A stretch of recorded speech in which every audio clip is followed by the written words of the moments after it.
మనం ఆన్లైన్లో పేమెంట్ చేసినప్పుడు ఆ డబ్బు నిజంగా అవతలి వాళ్లకు చేరినట్లేనా లేక అది మధ్యలో వెనక్కి వెళ్లే ఛాన్సుందా? ఈరోజు మనం పేమెంట్ ఫైనాలిటీ గురించి అంటే చెల్లింపులు ఎలా ఖరారవుతాయో మాట్లాడుకుందాం. ముఖ్యంగా ఇంటర్లింక్ చైన్ కేవలం 3 నుండి 5 సెకండ్లలో పేమెంట్లను శాశ్వతంగా ఎలా సెటిల్ చేస్తుందో చూద్దాం. వ్యాపారం చేసేవాళ్లకి ఇది ఎంత పెద్ద సమస్యో కదా. ఆలోచించండి, ఒక షాప్ యజమాని ఒక వస్తువు అమ్మేశాడు, కాని ఆ వచ్చిన డబ్బు మళ్లీ వెనక్కి వెళ్ళిపోవచ్చు అనే డౌటుంటే వాళ్ల పరిస్థితి ఏంటి? ఈ కోట్ అదే చెబుతోంది. తిరిగి వెనక్కి వెళ్లే అవకాశమున్న లావాదేవీని ఒక వ్యాపారి అంగీకరించలేరు. ఈ ఒక్క వాక్యమే డిజిటల్ కామర్స్లో ఉన్న అతిపెద్ద సవాళ్లు మనకు చూపిస్తోంది. సరే, ఈ సమస్యలేకి ఇంకాస్త లోతుగా వెళ్దాం. ఈ సెక్షన్ టైటిల్ రివర్సిబుల్ పేమెంట్ సమస్య, సబ్టైటిల్ డబ్బు విషయంలో కావచ్చు అనేది ఎందుకు సరిపోదు. ఇది నిజమే కదా.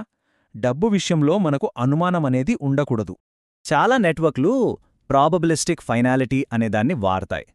సింపుల్గా చెప్పాలంటే ట్రాన్సాక్షన్ అయిపోయినట్టే కనిపిస్తుంది, కానీ దాన్ని వెనక్కి తీసుకునేందుకు ఎప్పుడూ ఓ చిన్న ఛాన్స్ ఉంటుందన్నమాట. అచ్చం మనం టాస్ వేసినట్టు. వ్యాపారాలకి ఈ బహుశా కావచ్చు అనే మాటలు అస్సలు నప్పవు. వాళ్ళకు కావాల్సింది ఖచ్చితంగా అనే గ్యారంటీ. మరి దీనికి సొల్యూషన్ ఏంటి? అక్కడికే వస్తున్నాం. ఇంటర్లింక్ చైన్ ఒక భరోసాలిస్తుంది. అదే మన కొత్త సెక్షన్ టైటిల్, శాశ్వతత్వపు వాగ్దానం. సబ్టైటిల్ డిటర్మినిస్టిక్ ఫైనాలిటీ, పరిచయం. అంటే ఇక్కడ సంభావ్యత కాదు, గ్యారంటీ ఉంటుంది. సో అసలు ఈ డిటర్మినిస్టిక్ ఫైనాలిటీ అంటే ఏంటి? సింపుల్, ఒకసారి ట్రాన్సాక్షన్ కన్ఫర్మ్ అయిందంటే అంతే, అది పర్మనెంట్. దాన్ని ఎవ్వరూ రివర్స్ చేయలేరు, మార్చలేరు. ఇదొక గ్యారంటీ అనమాట.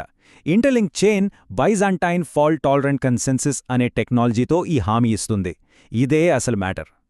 ఓకే, ఈ గ్యారంటీ ఎలా వస్తుంది? స్టెప్ బై స్టెప్ ప్రాసెస్ ఏంటో చూద్దాం. ఈ ప్రాసెస్లో మొత్తం 4 ముఖ్యమైన దశలున్నాయి. ఒక ట్రాన్సాక్షన్ ఎలా పర్మనెంట్ అవుతుందో ఇప్పుడు చూద్దాం. ఇక్కడ చూడండి ఈ 4 స్టెప్స్. ఫస్ట్, ప్రపోజ్ అంటే మన లావాదేవీని నెట్వర్క్కి పంపిస్తాం. సెకండ్, వెరిఫై నెట్వర్క్ అంతా చెక్ చేసి అన్ని కరెక్ట్గా ఉన్నాయని నిర్ధారిస్తుంది. థర్డ్, లాక్ ఆ లావాదేవీని ఒక బ్లాక్లో పెట్టేసి లాక్ చేస్తారు. ఇక ఫైనల్ స్టెప్, ఫైనలైజ్. ఈ స్టేజ్కొచ్చాక లావాదేవీకి పర్మనెంట్ సీల్ పడిపోతుంది. ఇంక రివర్సల్స్ అనే మాటే లేదు. ఈ ప్రాసెస్ వల్ల ట్రాన్సాక్షన్ వెనక్కి వెళ్లే ఛాన్సే ఉండదు. సరే, అంతా బాగుంది, కానీ మిగతా వాళ్లతో పోలిస్తే ఇది ఎంత బెటర్? ఇప్పుడు ఇంటర్లింక్ చైన్ని మిగతా నెట్వర్క్స్తో పోల్చి చూద్దాం. వేగం, నిశ్చయత, ఈ రెండిట్లో ఎవరు బెస్ట్? ఈ చార్ట్ చూడండి, తేడా మీకే తెలుస్తుంది. ఒక ట్రాన్సాక్షన్ పర్మనెంట్ అవడానికి ఇంటర్లింక్ చైన్కి కేవలం 4 సెకండ్లు పడితే, అదే ఇథీరియంకి ఏకంగా 12 నిమిషాలు పడుతుంది. 4 సెకండ్లెక్కడా, 12 నిమిషాలెక్కడా? ఎంత తేడానో కదా. ఇక ఈ టేబుల్ చూడండి, ఇక్కడ విషయం ఇంకా క్లియర్గా ఉంటుంది. స్పీడ్ ఒకటే కాదు, అసలు పాయింట్ ఏంటంటే ఫైనాలిటీ రకం. ఇంటర్లింక్ చైన్ది డిటర్మినిస్టిక్, అందుకే రివర్సల్స్ సాధ్యమా అనే దగ్గర లేదు అని ఉంది. కాని ఇథీరియం, సొలానా లాంటివి చూస్తే అవును అని ఉంది. వ్యాపారాలకి కావాల్సింది ఆ లేదు అనే ఒక్క మాటే. సో ఈ టెక్నికల్ డీటెయిల్స్ అన్నీ మనల్ని మళ్లీ మొదటికే తీసుకొస్తాయి. వ్యాపారం చెయ్యాలంటే నమ్మకం కావాలి. అందుకే ఇంటర్లింక్ చైన్ను ప్రత్యేకంగా కామర్స్ కోసమే డిజైన్ చేశారు. వాళ్లకు కావలసిన వేగం, గ్యారంటీ రెండూ ఇందులో ఉన్నాయి. మరి ఈ టెక్నాలజీ అంతటికీ ఫలితమేంటి?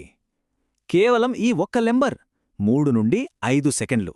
ఆలోచించండి, ప్రపంచంలో ఎక్కడికైనా ఒక పేమెంట్ కేవలం 5 సెకండ్లలో పర్మనెంట్గా సెటిల్ అయిపోతుంది. ఇది కామర్స్లో ఒక పెద్ద మార్పు కదా. ఎందుకంటే వాణిజ్యంలో నమ్మకమనేది ఒక ఆప్షన్ కాదు, అది కనీస అవసరం.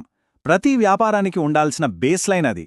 ఇంటర్లింక్ చైన్ ఈ పునాది మీదే నిర్మించబడింది. సరే, ఈ విశ్లేషణను ఒక ప్రశ్నతో ముగిద్దాం.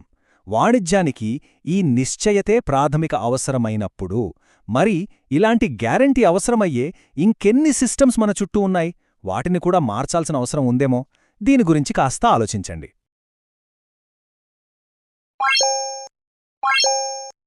What?